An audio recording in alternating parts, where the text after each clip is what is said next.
Hello, everyone, and a warm welcome to today's webinar hosted by Multiplier in partnership with VanHacks and SafetyWings. My name is Sarhan, and I'll be your host for today's event. If you have any questions throughout the webinar, please type them into the chat box on the right. We have a dedicated team member who will happily answer your questions. Before we proceed, let's take a moment to introduce Multiplier to those of you who might be joining it for the first time. Multiplier is a global employment platform designed to empower companies to onboard and engage companies to globally hire remote teams. It signifies international employment, compliance, and payments, making it easier than ever to connect with top talent globally.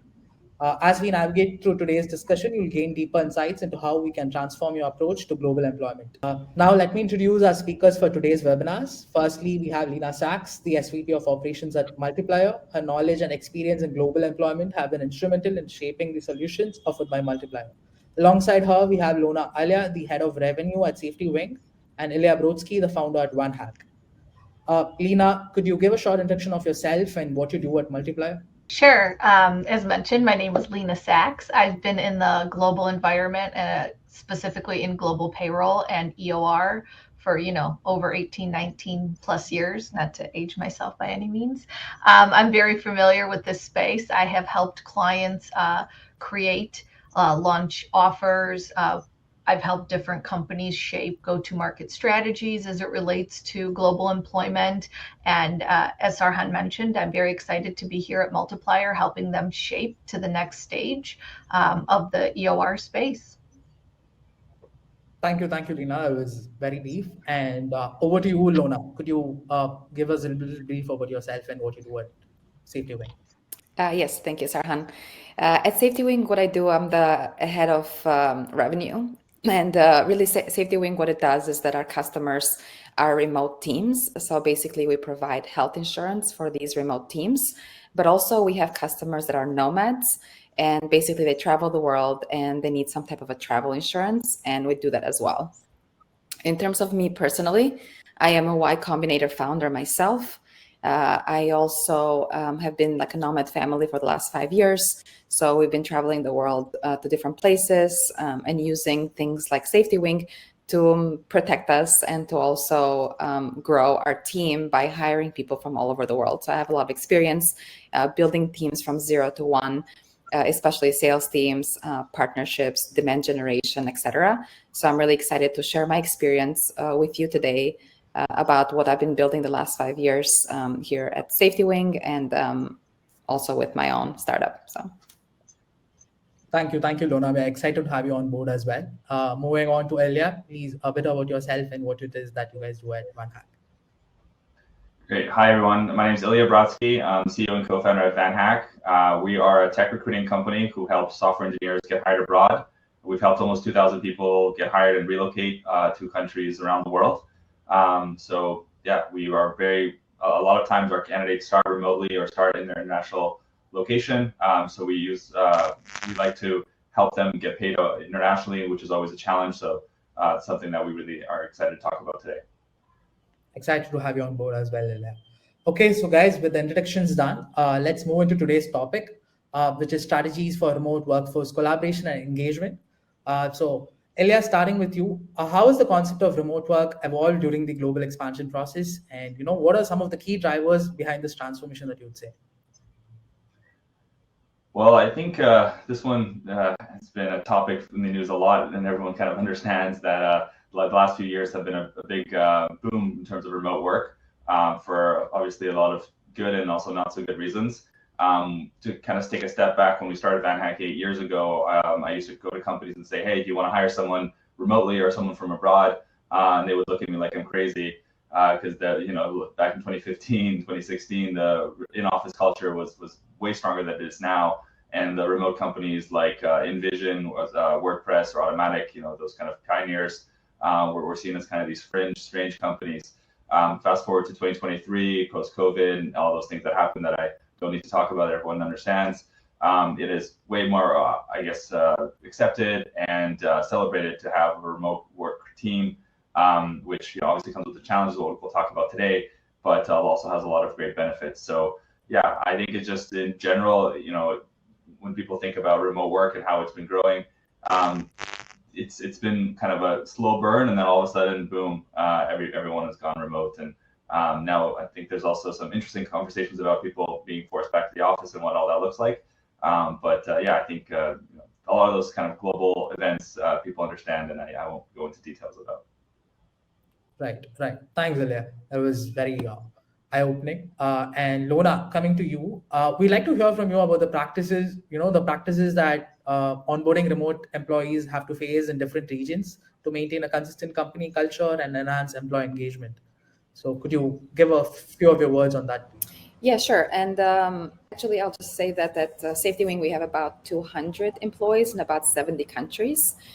We have about a 95% retention rate, which is quite good because we invest so much in culture, onboarding, and flexibility. So I put a few things together here for you guys in terms of onboarding. Maybe even before the onboarding starts, I believe that there should be some clear communication. So basically, when you hire someone, there needs to be some expectations for the role. What are the responsibilities? What are the goals? What does it look like? Where is your documentation at? We use Notion, for example. So all of our onboarding steps are in Notion. I know there's companies that have like 400 steps, for example. GitLab is one of them. We maybe have about 50 altogether, but so it's not necessary to have that many steps, but at least the ones that you think are most important for your team. And having that upfront is really important. Having the right software and equipment to have the person started is also very important. I know many companies provide some kind of a stipend. Some companies provide you with all of the things that you need upfront. And then we move over to the onboarding, what exactly happens there. So you'll have like the orientation checklist, you'll have like a culture and introduction. We have a head of culture at SafetyWing. So that person makes sure that they introduce you to the culture of SafetyWing and how things are done. There could be a mentor, for example, that helps you along the way because you might have questions the first week or the first month. And then we also do like regular check-ins to make sure that you know what you're doing and you know what's expected of you. And finally, we have this measurement of our team and how they're doing. It's like our internal NPS score, and we measure that every month. It's from 1 to 10, and usually we have about a 9.5 internal NPS. Right. Thank you, Lona. Coming to Lina, your expertise in global employment makes you the perfect person to answer this one. In a remote-first landscape, how can companies accurately measure the success and effectiveness of their global expansion efforts, and what KPIs should be considered? Sure. Well, there's a multitude of things that companies could measure. For me, I think the 4 important ones are definitely your employee engagement and satisfaction, just like Lona just mentioned, your productivity and your output, the quality of work that's being delivered, and definitely communication and collaboration, which is a challenge to be done in a remote environment. But if you measure it and do it well, then you'll reap the benefits from it. And really the ultimate one, the ultimate KPIs, I see it is market penetration and revenue growth. Just building a little bit on each of them, if I may. The first one is productivity and output. For KPIs, what I've seen or what I use particularly is deliverables and achievement, overall productivity trends, project completion rates, and task completion rates. Why it's so important to monitor this in a remote environment is because it really yields effective collaboration between your remote teams. Once you start comparing metrics across locations, it becomes a little bit more competitive and a little bit more exciting, but then also you can see the success globally. For employee engagement and satisfaction, what I like to do is measure, employee engagement, feedback frequencies, retention rates, employee satisfaction surveys. It sounds like at SafetyWing, that's something that they're already doing, and that's something that we here do at Multiplier as well, because your engaged employees are the ones that are most likely going to contribute to the company's success. And if you monitor these metrics on a recurring basis, it's going to promote, adoption to work policies, supporting our systems, and it's just going to really indicate a more effective work culture. Also on the quality of work, obviously some things that come to mind would be error rates, your client satisfaction scores, your customer feedback like NPS, customer success, and really just some project success rates overall again. And these are pretty common themes that you'll see throughout, but they all roll up to the 4 or 5 key KPIs that I mentioned. On communication and collaboration, which is very near and dear to me. I mean, I've personally managed global teams for, I don't know, the last, close to 15 years. And if you don't have proper and strong communication and collaboration, you will see a dip in your staff, but also in how they service their customers. So you want to make sure that your tools are used properly, whether they be Notion, whether they be some mechanisms of a project management tool. You want to see that everybody's using it consistently.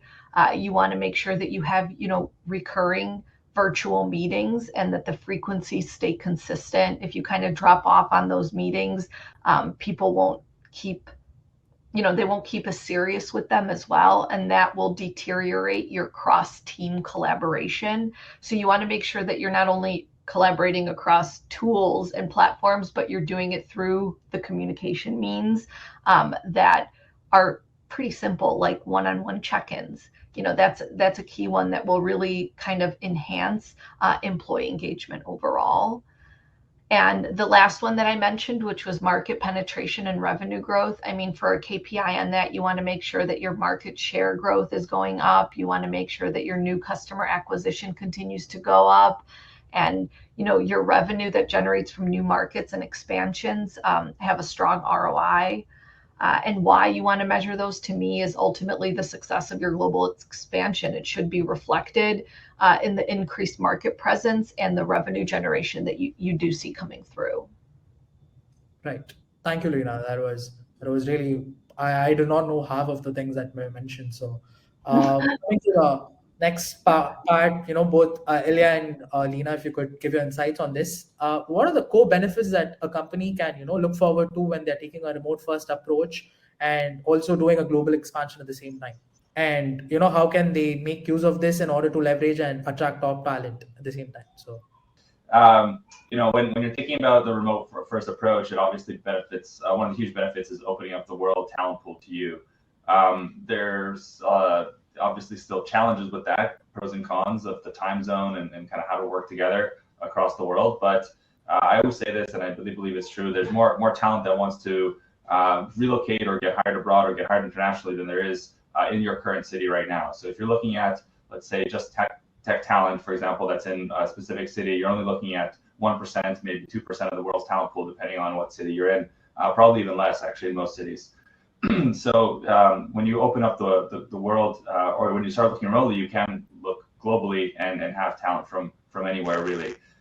So that's a really huge plus. And things like cost savings, engagement. When you see people from other countries, adding that kind of diversity aspect that was talked about earlier, it's really a nice benefit to have. So yeah, I think that just generally, if you're looking at like fishing, you have only so many fish in the local river, but if you look at the ocean, it's a lot of talent out there. Sure. I mean, I was going to say, I think that's like an excellent way of putting it. I love the ability of, diversity and inclusion and how it plays into this ocean of talent. You cultivate diversity by accommodating, different backgrounds. You foster a different culture of innovation and inclusion, and you understand that there's so much talent out there that you can tap into, that it's no longer like you have to live and work in the same city or 2 cities away to go to an office. I mean, there's just incredible talent all over the world. And tapping into that global talent pool, as you said, I think is incredibly key. You have a greater chance of matching skills to client needs. You have, companies that operate internationally, your employment engagement, again, and satisfaction continues to go up. Just some fun stats is that 87% of employers felt that they have a more productive workforce when they have a remote team. 78% of people say that flexible hours increase productivity, which obviously plays into some benefits. and 68% of people feel less lonely when they're remote, which I thought was an interesting stat, because you would think it would be the opposite, but no, it's quite interesting. And for me, really, just overall, what are the benefits is, like we both said, is accessing that global talent pool. Again, you hear the theme of employment engagement and satisfaction. There's definitely an element of cost savings for specific employers, depending on what roles they're sourcing for. There's that flexibility in that work environment, and of course, that diversity and inclusion that I mentioned. On that cost savings piece, because I do think it's important to discuss that, is that you reduce your overhead costs, because overhead is expensive, and that overhead cost is tied to physical office space.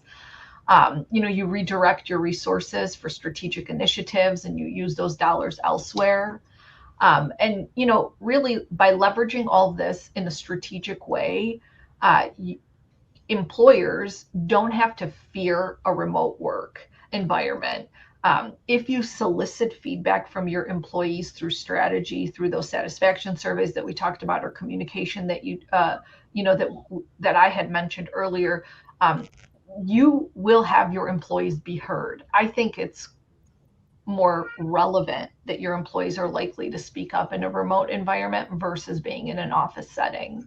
And obviously, you can provide, through strategic initiatives, work from home options for your staff. You can include stipends, well-being checks, wellness time off, flexible schedules. These are all things that we value very near and dear at Multiplier, and I've seen other companies thrive in that as well, from a strategic offering or benefit to their employees.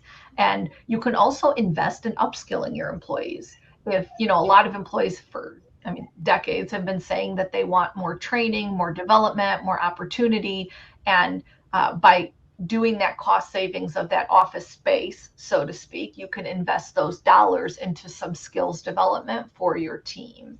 And definitely, what I think is very important is that it gives you an opportunity to hire based on skills, not just hard skills, but also soft skills.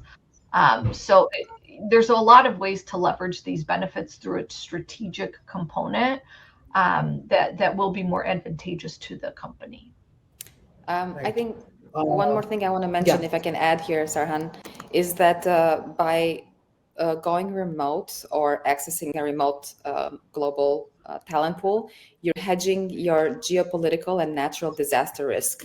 So this is something very interesting we saw with war in Ukraine, but also with natural disasters that are happening more often now with climate change, is that if your teams are spread out and they're in different regions, you don't have to tie your business completely to one region.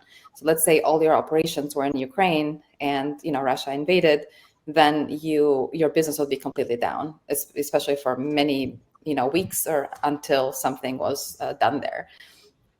Therefore, having your employees be based in other countries quickly can divert those resources elsewhere.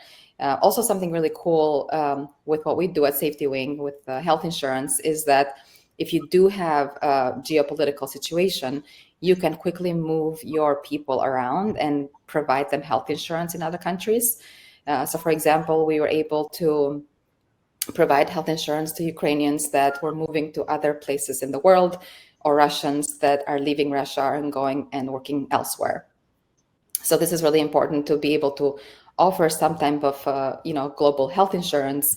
That way your employees can be super flexible and they can work wherever it's best for them, whether it's by choice or by Mother Nature or some kind of a geopolitical thing.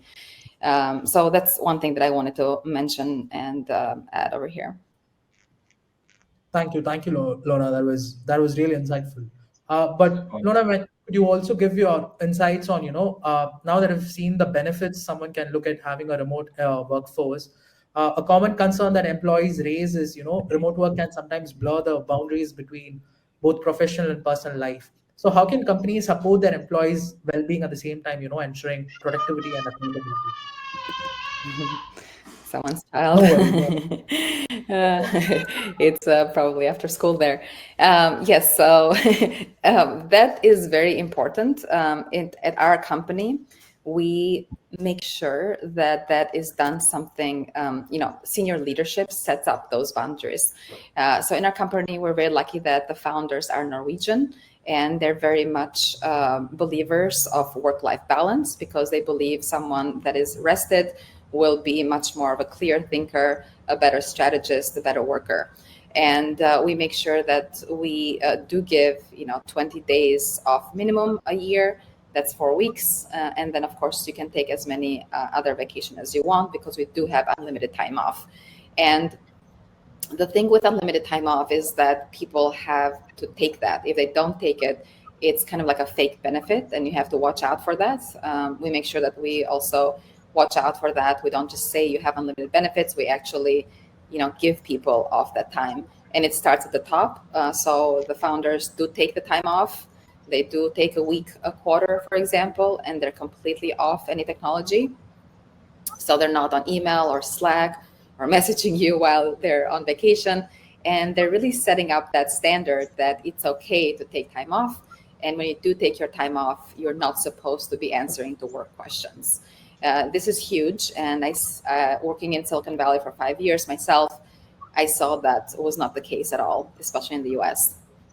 So being able to offer people that type of time off and flexibility is really big, and that's what's made SafetyWing successful in terms of maintaining and keeping the most productive people at our company.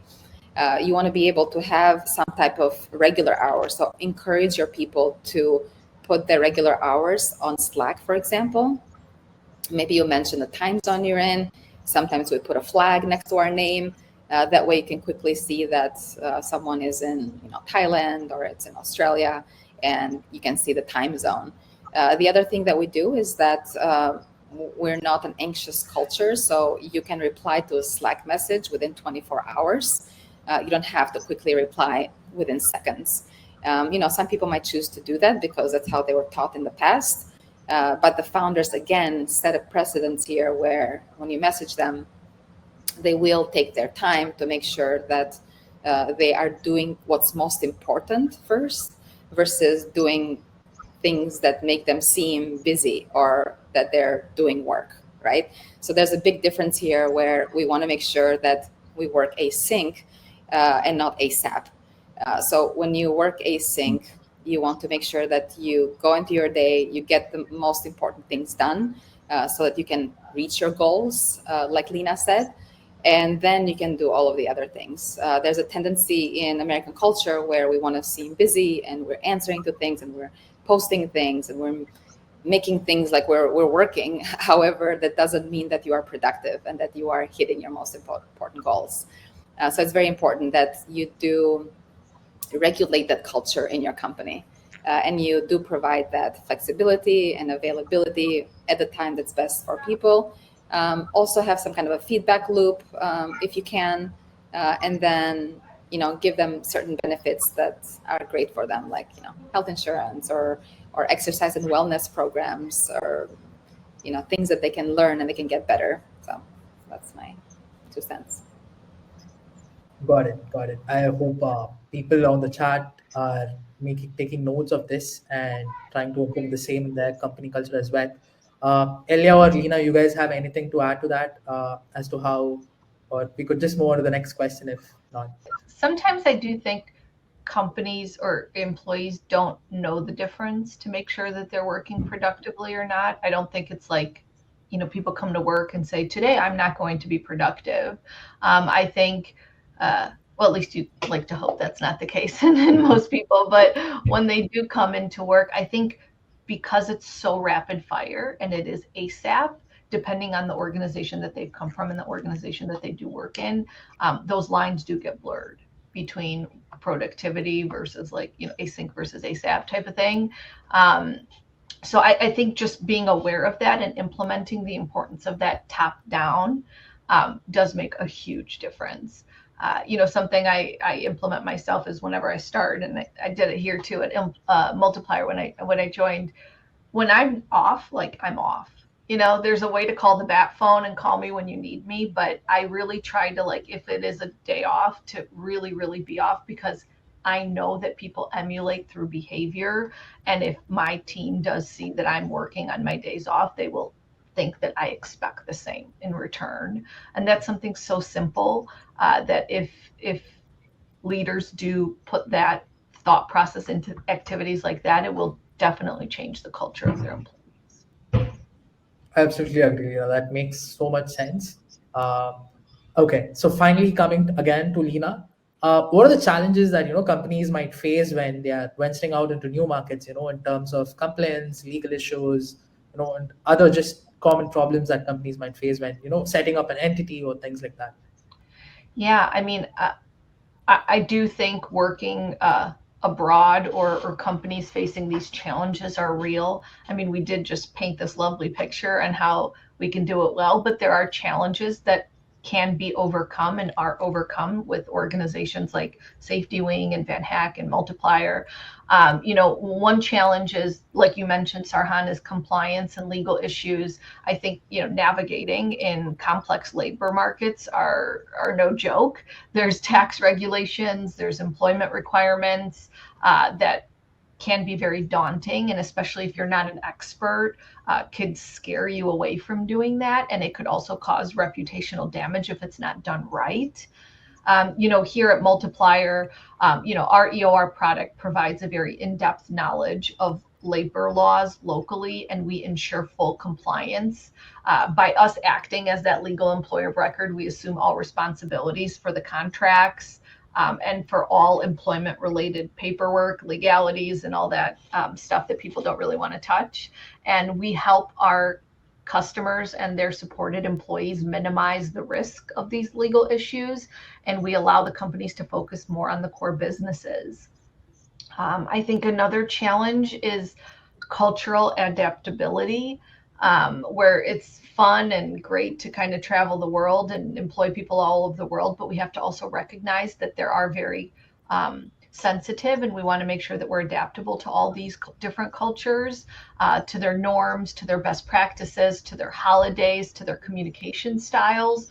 All that can pose itself as a challenge if not done right. And it, misunderstanding these local customs can also hinder relationships and your ability to build rapport, and in turn affect successful business practices.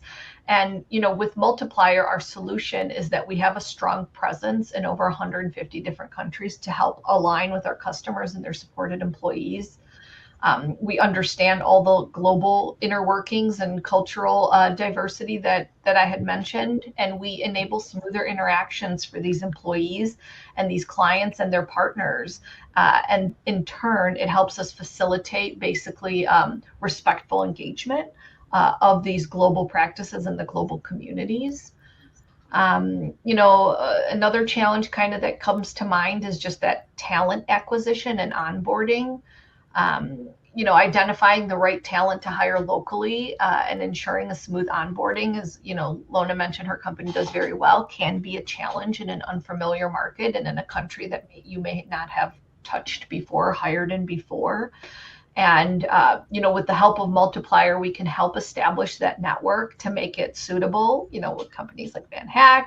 And we handle onboarding logistics and ensuring that, there is a seamless transition of your new employees. And maybe one more I'll mention is the risk and mitigation. Expanding into these markets, it can entail financial and operational risk if you don't know what you're doing. These risks can include, economic downturns, sudden changes in regulations, and believe it or not, countries do change things very frequently. And really, the solution with Multiplier is that our local expertise helps anticipate and mitigate this risk in these new markets for our customers. And by sharing the risk and compliance responsibilities, we minimize our clients' exposure to potential pitfalls. Right. That makes sense, Lina. Thanks a lot. Thanks a lot for your insights. Sure. So with that, I think we are at the end of the webinar, guys. Thank you, Ilya, Lina, and Lona for joining us today and giving us your time. Your insights are greatly appreciated. To everyone who joined us, thank you. If you missed anything or just want to rewatch this session, don't worry, a recording will be available soon. Remember to check out our website. The link would be shared on the chat on the right-hand side for future webinars. You will also see a book a demo button pop up right now on your screen in case you want to connect with us to learn more. Thank you again for joining us today, guys. We can't wait to see you at our next event. Until then, stay safe and have a great rest of the week. Thank you. Thank Thanks, guys. you. See ya. Bye-bye.